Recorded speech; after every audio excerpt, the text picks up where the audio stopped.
All right, so I got the stock buffer in here, which I believe is a 3 ounce with Wolf steel case. With the 4.3 ounce buffer, it doesn't cycle. With this, it barely cycles. It probably won't hold the bolt open, but it does cycle enough to shoot. So I'm just gonna mag dump it here into trash.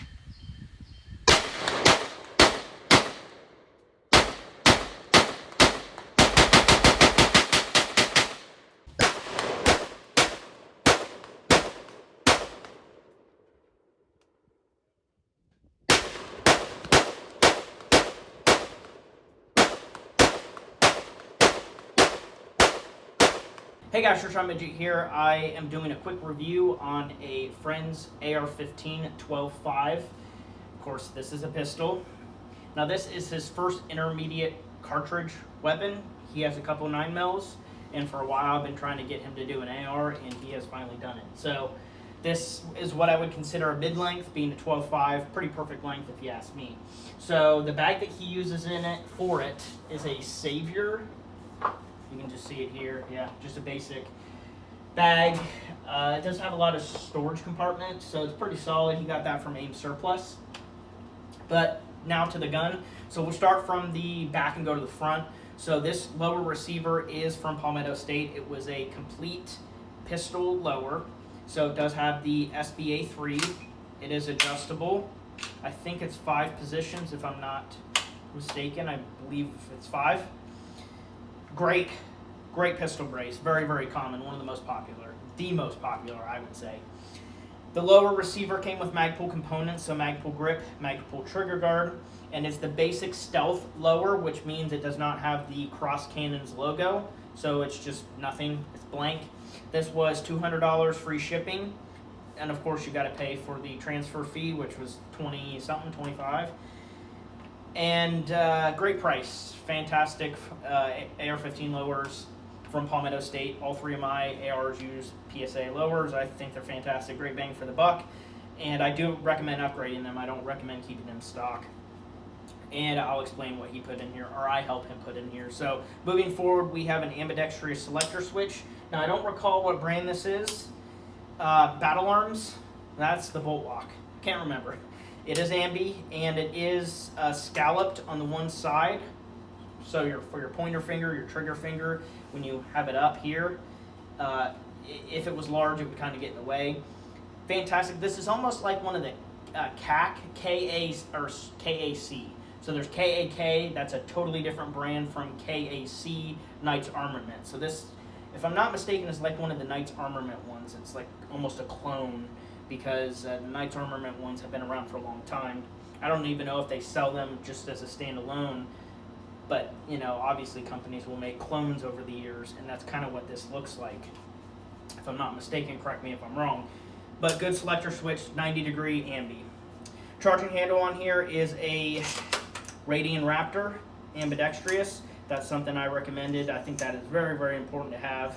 I just do not like the original style charging handles. They're not very effective. It uses a really small button, and you can't charge it from either side or with one hand, because here you can rack it with one hand, it being ambidextrous, and the same thing over here, or like you can reach over with the 2 fingers. So it's just a lot better. Other parts on the lower receiver that were changed is the trigger. This is a Rave Armament. This is a 140 is what they call it. Rave 140, if I'm not mistaken, is the exact model. It's a straight trigger, and these retail for about $100.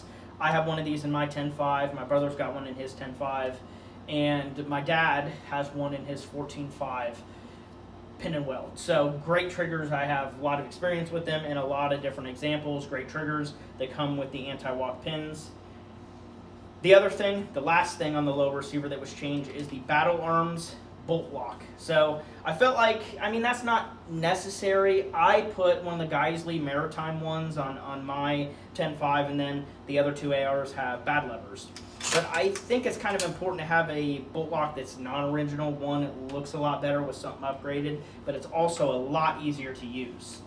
A lot easier to get your thumb up there, push it down, and then rack it. So something I'd recommend, and it was $12 part. So it just makes sense to change it. Standard magazine catch. He is considering putting an extended magazine catch on here. Not sure if that will happen, but he was considering it. And for the upper receiver, it is a complete Foxtrot mic 12.5. So Foxtrot mic makes a couple of receivers. They started doing the ones that have a basically captured recoil system, and it does not use an AR-15 buffer tube. This one uses a standard, it's a DI, direct impingement, not, you know, one of the contained, I don't even know what you call it. I think they call it the Gen 2, something like that. So it can use a folding brace or stock. So that's not this. This is just a standard, and $250 from AIM surplus for this upper receiver. I mean, that is an absolute steal, to the point I'm honestly considering getting one for myself. Now, the upper receiver looks like a billet style. It does not have the forward assist. It's got a bolted on brass deflector. The rail on here mates with the receiver. You'll see that in a close-up. It like is made for it, so it looks great. Very clean look. Anodized aluminum for the rail system. It is an M-lock, and I believe it is 12 inches, and then you have a 12.5 barrel, because the threads will stick out a ½ inch from the actual handguard. M-lock, like I said, so it has Slate Black Industries rail covers all over it, bottom, left, and right. We have an angled foregrip on the bottom from Magpul.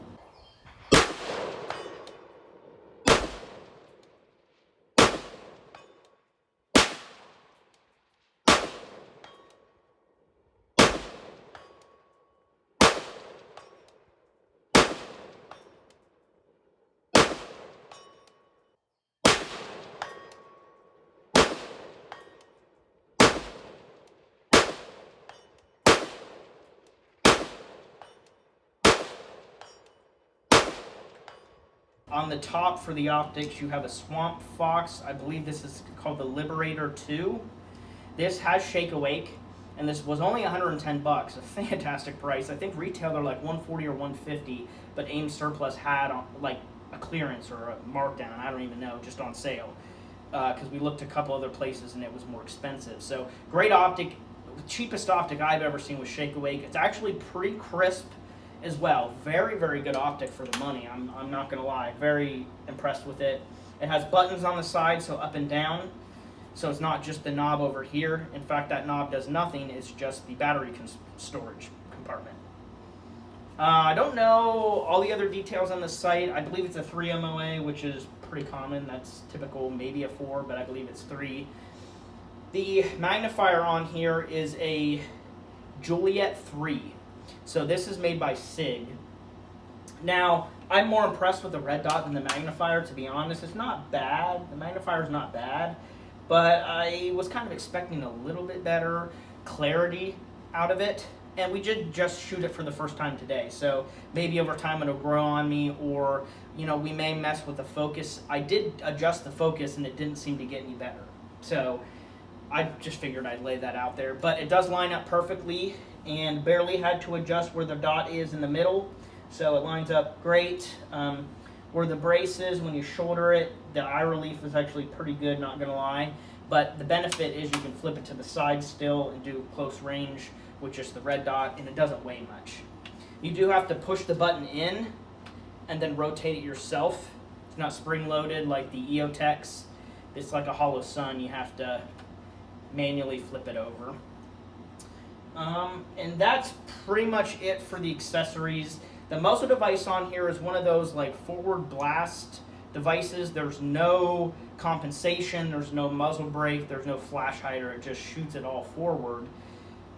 So the recoil mitigation is none. I mean, the recoil is not super heavy because it's a 5.56 and it's an AR, right?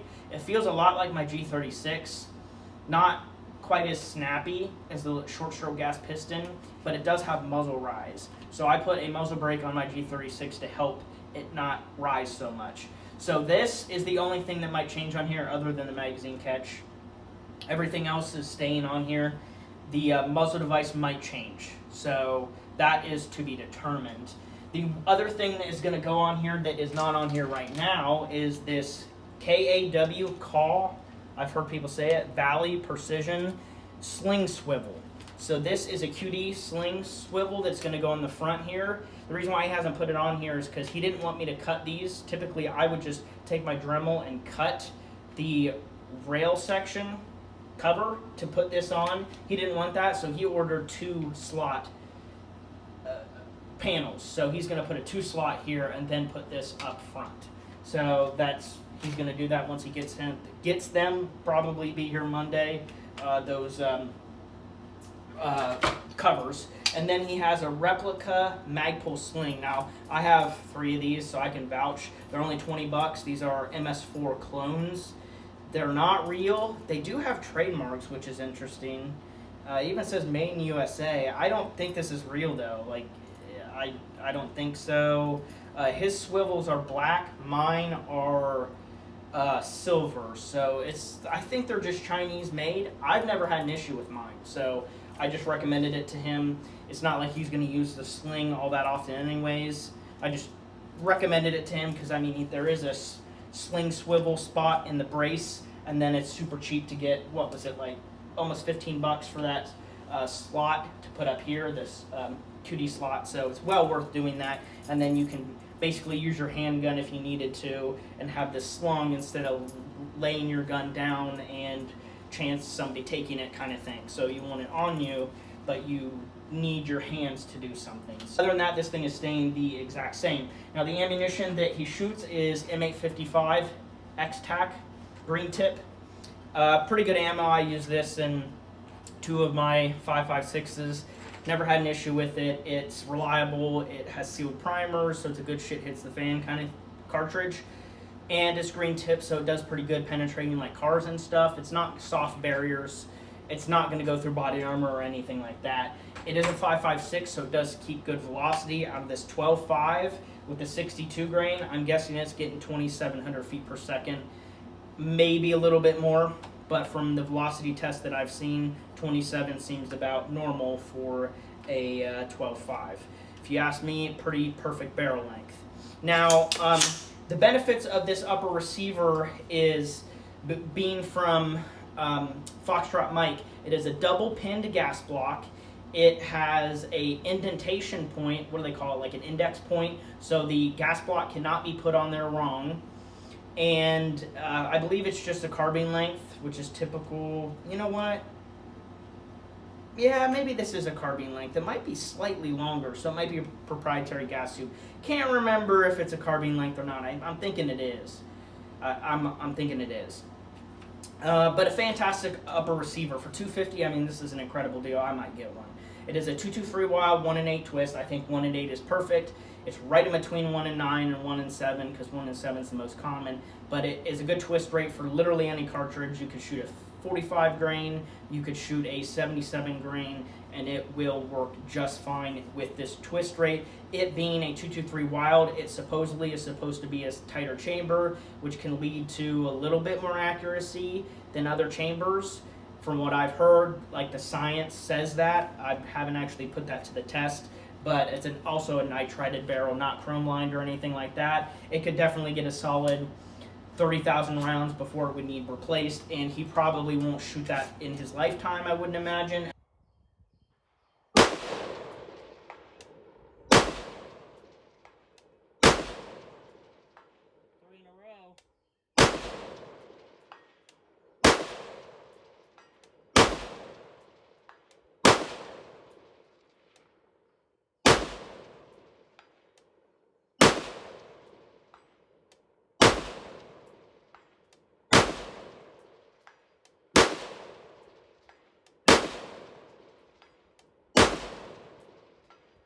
Bolt on here, I could not find any information about this, so I don't know if it's a 9310 bolt head or a Carpenter 158, sorry. I can't say. I could not find any information on it at all. It is obviously a nitrided bolt carrier, but I could not find any information on the bolt head material. The last thing I want to mention is a heavyweight buffer. So I mentioned in the video when I shoot, I put the stock buffer in there to shoot with steel case. It cycled, but it would not cycle with this heavier buffer. This is a 4.3 ounce. This is basically for shorter gas systems. The gun cycles fantastically. It doesn't recoil all that badly, and it ejects perfect direction. Absolutely great. With a carbine length gas system, I always recommend people to use a heavier buffer. So he followed my recommendation, I guess, and spent $30 on that buffer, and it works perfectly, because I think the original buffer would be a little bit too light and may damage the inside of the receiver because it's unlocking too quickly due to using high-powered 5.56 and it being a shorter gas system. But fantastic gun, set up perfectly in my opinion. Great, just got to get that QD sling swivel on there so we can sling it. Other than that, it is fantastic offering. In terms of the upper receiver, I highly recommend you get one of these uppers from Aim Surplus. But he did a great job setting this up, and it shoots fantastically.